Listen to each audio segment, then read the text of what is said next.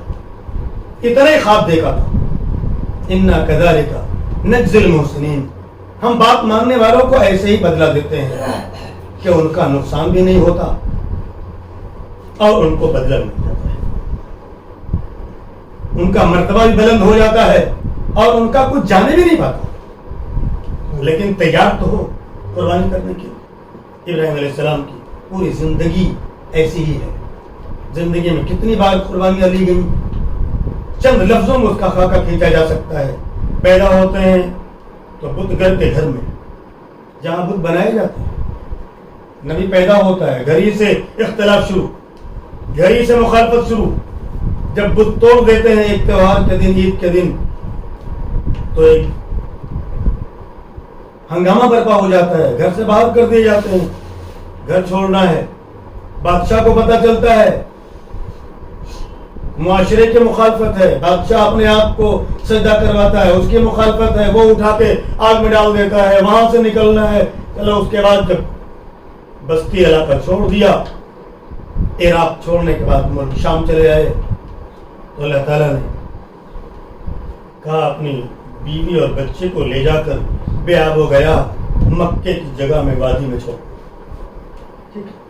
امتحان سے پوری زندگی بھری ہے، عادت پڑ گئی امتحان دینے کی. چلا کے چھوڑ جانے لگے چھوڑ کے. تو ہاجرہ علیہ السلام نے کہا آپ کہاں چھوڑ کے جا رہے ہیں ہم کو اور بچے کو اکیلے؟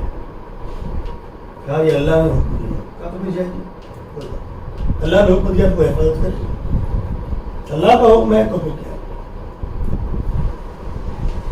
اسی طرح سب سے مخالفت اور سب سے اللہ کے دین کو بلند کرنے کے لیے ہر امتحان میں گزرتے ہوئے یہ تو آخر میں امتحان ہوا جو ذبح کرنے کی باری آئی. لہذا اللہ تبارک و تعالیٰ نے جس موقع بھی پر بھی امتحان لیا ابراہیم علیہ السلام اس پر پورے اترے اور ان کو جو اللہ نے انعام دیا اس کی تمنا خود حضور پاک صلی اللہ علیہ وسلم نے فرمائی. ابراہیم علیہ السلام کو جو مقام ملا حضور پاک صلی اللہ علیہ وسلم نے اپنے امتیوں سے کہا کہ تم میرے لیے ویسی دعا کیا کرو جیسا مقام ابراہیم کو ملا. جب اللہ تبارک تعالیٰ نے یہ آیت نازل فرمائی ان اللہ وملائکتہ یصلون علی النبی یا ایھا الذین آمنوا صلوا علیہ وسلموا تسلیما، بے شک اللہ اور اس کے فرشتے رحمتیں بھیجتے ہیں نبی پر، لہذا اے ایمان والو تم بھی درود اور سلام بھیجا کرو. تو صحابہ کرام نے کہا اللہ کے رسول آپ پر سلام کیسے بھیجا جائے گا؟ یہ تو ہم نے التحیات سے سیکھ لیا ہے، تشہد میں سلام بھیجنے کا طریقہ ہمیں معلوم ہو گیا، السلام علیکم ایھا النبی، لیکن درود کیسے بھیجا جائے وہ آئیں بتا دیجیے. حضور پاک صلی اللہ علیہ وسلم نے درود کی جو تعلیم دی ہے صحابہ کرام کو، تقریباً 40 قسمیں درود کی ملتی ہیں، 40 قسمیں درود کے الفاظ کی، اور سب درود اللہم سے شروع، اور تقریباً 30 درود میں کما صلیت علی ابراہیم لگا ہوا ہے. اے اللہ محمد صلی اللہ علیہ وسلم پر اور ان کی آل پر اس طرح رحمتیں نازل فرما جس طرح ابراہیم علیہ السلام اور ان کی اولاد پر رحمتیں نازل فرمائی.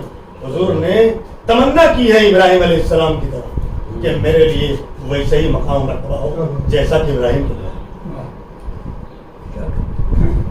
اللہم بارک، اے اللہ برکتیں نازل فرما علی محمد و علی آل محمد، محمد صلی اللہ علیہ وسلم ان کے آل پر کما بارکت علی ابراہیم و علی آل ابراہیم.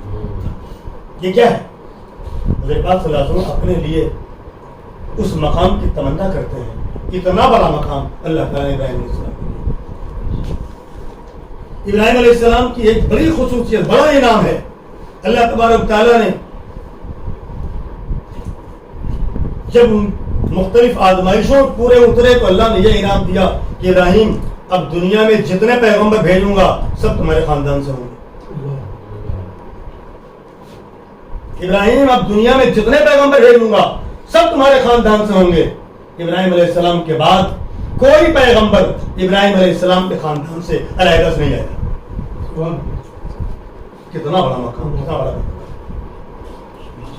جب کوئی آزمائشوں میں پورا اترتا ہے اور خالص اللہ کے لیے قربانیاں پیش کرتا ہے تو اتنا بڑا مرتبہ اس کو دیا جاتا ہے.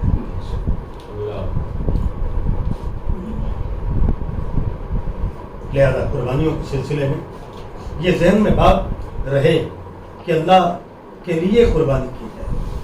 اکثر بیشتر ہمارے معاشرے میں ہم لوگوں سے ایسا ہوتا ہے کہ کبھی بندوں کے حقوق مار کے ہم اللہ کے حقوق ادا کرنے اٹھتے ہیں. دوسروں کے ادھار پیسے باقی ہیں وہ ادا کیے بغیر ہم قربانی پیش کرنے چاہتے ہیں. مسائل لوگ پوچھتے ہیں، لوگوں کے قرض ہیں ان پر کیا قربانی ہو جائے کہ نہیں ہو جائے. آپ کیوں پوچھ رہے ہیں؟ اس کا مطلب آپ نہ قرض دینا چاہتے ہیں نہ قربانی دینا چاہتے ہیں. قرض دے دیجئے نا. آپ پوچھ رہے ہیں اس کا مطلب قربانی کی حیثیت ہے آپ کی. یہ بھی پوچھ رہے ہیں نا کہ قرض کے باوجود قربانی کر سکتے ہیں کہ نہیں. قرض کیوں نہیں دیتے؟ کسی نے بہت اچھی بات کہی، ایک بکرا قربان کرنے کے لیے غور کر لیجیے کتنے لوگوں کو آپ نے خود بکرا بنایا ہے. کتنے لوگوں کو آپ نے بکرا بنایا ہے اس پر غور کر لیجیے. اللہ تبارک تعالیٰ اپنے حقوق کو مؤخر کرتے ہیں، بندوں کے حقوق کو تو مقدم کرتے ہیں. بندوں کے حقوق مقدم کرتا ہے اللہ. عید الفطر کے دن فرمایا دوگانا پڑھنے بعد میں آنا، پہلے صدقہ فطر ادا کر دینا۔ کیا مطلب ہے؟ بندوں کے حقوق پہلے ادا کرنے کا حکم دیا کہ قربانی کے موقع پر حضور پاک صلی اللہ علیہ وسلم ایک بہت مشہور حدیث فرمایا، جو وسعت رکھتا ہو قربانی کرنے کی، اگر وہ قربانی کرنے کا ارادہ نہ رکھے تو ہماری عیدگاہ کے قریب بھی نہ آئے۔ کیا مطلب؟ ہماری عیدگاہ کے قریب بھی نہ آئے، یعنی اگر بندوں کے حقوق مارنے کا ارادہ ہو تو نبی کی امامت میں نماز پڑھنے کا بھی کوئی فائدہ نہیں۔ بندوں کے حقوق مارنے کا ارادہ ہو تو نبی کی امامت میں بھی نماز کا کوئی فائدہ نہیں ہے، ہماری عیدگاہ کے قریب بھی نہ آئے۔ تو بندوں کے حقوق کو اولیت دیتا ہے اللہ، ان کے حقوق ادا کر کے تب آئیے۔ لہذا بندوں کے حقوق مار کے ہم اللہ کے حقوق ادا کرنے چاہیں گے تو اللہ بھی قبول نہیں فرمائے گا، اور اگر اللہ قربانی قبول فرما لے تو سارے یتیم کہیں گے اللہ ہم لوگوں کا کیا ہوگا، ہمارا حق کون دلائے گا؟ آپ کا حق تو آپ نے وصول لیا، ہمارا حق کون دلائے گا؟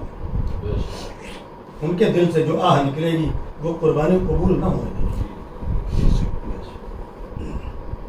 لہذا ہم بندوں کے حقوق کی رعایت کریں۔ اللہ تبارک تعالیٰ دوسری جگہ حضور پاک نے ارشاد فرمایا کہ اللہ تعالیٰ اپنے حقوق معاف کر دے گا اور بندوں کے حقوق کے بارے میں فرمائے گا اس کا حق تو انہیں کو ہے، دوسروں کا حق میں کیسے معاف؟ لہذا اپنے کندھے پر کوئی بندوں کے حقوق العباد کا کوئی بوجھ لے کر نہ جائیں۔ اس کے لیے ہمیں قربانی کرنے سے پہلے سوچنا چاہیے، اور قربانی کرنے کے بعد بھی پھر اس میں بندوں کے ہی حقوق رکھے گئے ہیں۔ ایک تہائی حکم ہے کہ ایک تہائی بہتر شکل ہے، ایک درمیانی شکل ہے کہ ایک تہائی گوشت کو آپ اپنے اور اہل خانہ کے لیے رکھ لیں، ایک تہائی گوشت آپ رشتہ دار اور دوستوں میں تقسیم کر دیں، ایک تہائی گوشت صرف غربا کے لیے، صرف ان لوگوں کے لیے جن کے یہاں قربانی نہیں ہوئی، جن تک گوشت نہیں پہنچ سکتا، جو اتنی وسعت نہیں رکھتے، ان کے لیے خاص کر دیا جائے۔ جہاں تک سب سے اعلیٰ کا سوال ہے، یہ مسائل جہاں لکھے وہی لکھا ہے، اگر سارا گوشت صدقہ کر دیا جائے یہ سب سے بہتر ہے۔ سارا گوشت صدقہ کر دیا جائے یہ سب سے بہتر ہے۔ ہم تو جب چاہیں کھا سکتے ہیں، جو قربانی کر سکتا ہے وہ سال میں جب چاہے خرید کے کھا سکتا ہے۔ آج تو ان لوگوں کے یہاں جانا چاہیے جو خود خرید کے نہیں کھا سکتے۔ لیکن اگر کوئی اتنا بڑا خاندان رکھتا ہو کہ خاندان ہی میں ہر قسم کے لوگ موجود ہوں اور وہ تقسیم نہ کرے، تب بھی قربانی ہو جائے، جائز ہے، ایسا بھی، اس کا بھی جواز ہے۔ بہتر شکل نہ ہو لیکن قربانی ہو جائے گی۔ اصل میں قربانی مال و دولت کی جو تھی وہ ہوگی۔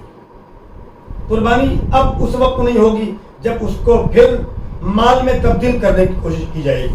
مثلا جو ذبح کرنے آیا ہے، بوٹی بنانے آیا ہے، اس کو ہم کہتے ہیں 2 کلو گوشت لے لو، ایسے مت لینا، قربانی نہیں ہوگی۔ پھر آپ نے مال کی جگہ استعمال کیا، مال کی قربانی دی، پھر مال کی جگہ استعمال کیا، اب قربانی نہیں۔ اس کی چرم کو، اس کی کھال کو، جس طرح گوشت کو آپ دوسرے کو دے سکتے ہیں، خود بھی کھا سکتے ہیں، چرم قربانی کو آپ خود بھی استعمال کر سکتے ہیں چرم کی شکل میں۔ بیٹھکا بنا لیجئے، جانماز بنا لیجئے، جس طرح گوشت آپ کھا سکتے ہیں اس طرح چرم قربانی آپ خود بھی استعمال کر سکتے ہیں۔ کسی امیر کو گوشت دے سکتے ہیں، کسی امیر کو چرم قربانی تحفے میں بھی دے سکتے ہیں، اس کی دعوت دے کر، بیٹھکا بنا کر، جانماز بنا کر آپ دے دیے تحفے۔ لیکن اگر اس کو بیچ دیا گیا تو اب غریب کو ہی دینا پڑے گا، اب نہ خود استعمال کر سکتے ہیں نہ کسی کو۔ تو معلوم کیا ہوا کہ اصل قربانی تو پیسے روپے کے مال کی قربانی تھی، اور قربانی اصل میں فرمایا نا کہ لن ینال اللہ لحومها، اس کا گوشت، اس کا خون اللہ کو نہیں پہنچتا، تمہارے دل کی طرف پہنچتی ہے. اس کی تشریح میں حضور پاک صلی اللہ علیہ وسلم ایک حدیث پیش کی جا سکتی ہے. آپ نے فرمایا خون زمین پر گرنے سے پہلے اللہ کے ہاں قبول کر لیا جاتا ہے. کیا مطلب؟ اس کا مطلب قربانی کرنے سے پہلے قبول کر لیا جاتا ہے. بالکل اسماعیل علیہ السلام کی طرح ابراہیم علیہ السلام خون گرنے سے پہلے قبول کر لیا گیا. آج تمہارا بھی ویسے ہی ہوتا ہے, خون گرنے سے پہلے قبول کر لیا جاتا ہے. لہذا دل کی طرف ہی ہے اصل میں. جو حدیث پڑھی اس میں حضرت پاک نے ارشاد فرمایا ان اللہ لا ينظر الى اجسامکم, بے شک اللہ تمہارے جسموں کو نہیں دیکھتا, ولا الى صورکم, نہ تمہاری صورتوں کو دیکھتا ہے, ولکن ولکن ينظر الى قلوبکم, البتہ تمہارے دلوں کو دیکھتا ہے. اپنے دلوں کا حال, دلوں کی طرف, دلوں کا تقویٰ اللہ تک پہنچاؤ. وہ خالص ہونا چاہیے, اس میں کوئی ملاوٹ نہ ہو, کسی کو راضی کرنے کی کوئی نیت نہ ہو, صرف اللہ کی رضا کے. یہ چند کلمات تھے, بہت زیادہ آپ کی سماعت پر بھاری گزرے, بہت لمبی تقریر بھی ہو گئی. اللہ تبارک و تعالیٰ مجھے بھی اور آپ کو کہنے سننے زیادہ عمل کرنے کی بہت بامقصد تقریر فرمائی حضرت مولانا نے. کم وقت میں کام کی باتیں کی, اور وہ زبان جو ہم لوگ سمجھتے ہیں آسانی سے اسی زبان میں گفتگو کی. قرآن کی آیات کا وہاں استعمال کیا جہاں اس کی ضرورت تھی. یعنی یہ اپنے علم کو بتانا مقصد نہیں تھا, بلکہ یہ بتانا مقصد تھا کہ قرآن کیا کہہ رہا ہے قربانی کے بارے میں. صرف گوشت کو بانٹ دینا یا بہت ذرا قربانیاں کرنا, 100 قربانیاں لوگ کر لیتے ہیں, لیکن اگر جذبہ ان کا نیک نہیں ہے, اخلاص نہیں ہے, تو وہ سفرت ہے. یعنی اس میں خلوص نیت شرط ہے. تو اللہ تعالیٰ ہمارے اندر خلوص پیدا کر دے, جو قربانیاں ہو رہی ہیں کی جا رہی ہیں وہ قبول ہوں. مقصد قربانی جو ہے اس کو سمجھا جائے. یہ حضرت مولانا کی تقریر کا خلاصہ تھا. اس کے بعد میں مشاعرے کا آغاز کرتا ہوں. صدارت کا اعلان ہو چکا ہے. مہمان خصوصی کی حیثیت سے جناب ڈاکٹر شہلا صدیقی صاحب یہاں تشریف رکھتے ہیں, اور بہت سے خوشگوار اضافے ہوئے ہیں. آج انجم عرفانی صاحب کے داماد یہاں تشریف رکھتے ہیں, ارشاد انجم صاحب, ان کا استقبال ہے. نور الامین صاحب تشریف لائے, مداح صحابہ ایک انجمن تھی, اس کے حوالے سے ان کا نام اہم ہے, اور ماضی کی بہت سی تاریخ ہے شاعر و شاعری کی, اور مدح اصحاب کے حوالے سے جو ان کے سینے میں محفوظ ہے. اس لیے پرانے لوگوں کی قدر کی جانا چاہیے. پروگرام کے آغاز سے قبل جو باتیں انہوں نے کی تھی وہ پرانے گھٹنوں کو سمجھنے کے لیے بہت اہم ہے. جناب نصیر احمد نصیر صاحب کا استقبال ہے. عاشق غائب علمی صاحب پہلی مرتبہ تشریف لائے. حضرت مولانا یقین فیاضی صاحب نصیر تشریف لائے, بلکہ بامقصد آج کی محفل کا آغاز کر دیا اور ہم کو مقصد قربانی بتا دیا. اب اس سلسلے میں جو کچھ بھی ہوگا وہ قربانی کے وہ موضوع بنا کر ہی. سامعین، آپ سے بس اتنی سی گزارش ہے کہ ہمارے اس پروگرام کو لائک، شیئر اور سبسکرائب کرنا نہ بھولیں. ساتھ ہی بیل آئیکن ضرور دبائیں جس سے اپلوڈ ہونے والی ہر ویڈیو آپ تک فوراً پہنچ سکے. بے حد شکریہ.